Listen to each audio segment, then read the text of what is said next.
ಪೌಲ ಹೇಳ್ತಾ ಇದ್ದಾನೆ, ನಾನು ಕೇಳಿಕೊಂಡ್ರೆ ನಿಮ್ಮ ಕಣ್ಣನ್ನ ಕೂಡ ಕಿತ್ತಿ ಕೊಟ್ಬಿಡ್ತಾ ಇದ್ದೀರಿ ಅಂತ ಹೇಳ್ತಾ ಇದ್ದಾನೆ ಪೌಲ.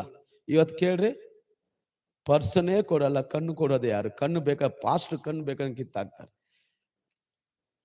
ಪೌಲ ಹೇಳ್ತಾ ಇದ್ದಾನೆ, ನಾನು ಕೇಳಿಕೊಂಡ್ರೆ ನಿಮ್ಮ ಕಣ್ಣುಗಳನ್ನ ಕೂಡ ಕಿತ್ತು ಕೊಡ್ತಾ ಇದ್ದೀನಿ ನನಗೆ ಅಂತ ಹೇಳ್ತಾ ಇದ್ದಾನೆ. ಹಲ್ಲೆಲೂಯಾ. ಆ ಸಭೆಯಲ್ಲಿ, ಈ ಸಭೆಯಲ್ಲಿ ನಮ್ಮ ಸಭೆ ಸಮೃದ್ಧಿ ಆಗಿರ್ಬೇಕು, ಆಶೀರ್ವಾದವಾಗಿರ್ಬೇಕು, ನಾವೆಲ್ಲರೂ ಆಶೀರ್ವಾದವಾಗಿರ್ಬೇಕು. ನಾವೆಲ್ಲ ವಿಷಯದಲ್ಲಿ ಯಾವ ಕೊರತೆ ಇಲ್ಲದೆ ಇರಬೇಕಾದ್ರೆ ನಾವು ದೇವರಿಗೆ ಕೊಡುವ ವಿಷಯದಲ್ಲಿ ಕರೆಕ್ಟ್ ಆಗಿರ್ಬೇಕು.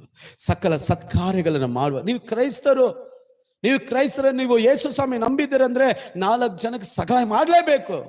ಪಾಸ್ಟರ್ ನನಗೆ ಕಷ್ಟ ಇಲ್ಲ, ನೀನ್ ತಪ್ಪೋದು. ನಿನಗೆ ಕಷ್ಟ ಇಲ್ಲ, ನೀನ್ ಕಷ್ಟ ತಗೊಂತಾ ಇದೀಯ ಅಷ್ಟೇ, ನೀನು ಕಷ್ಟ ಪಡಿಸ್ಕೊಂತ ಇದೆಯಾ ನೀನು ಅಷ್ಟೇ. ಕ್ರೈಸ್ತ ಜೀವಿತ ಬೇಕಾದ್ರೆ ನಾವು ಎಲ್ಲರ ಮುಂದೆ ಕೈ ಚಾಚುವಂಥದ್ದು ಅಲ್ಲ ಅದು.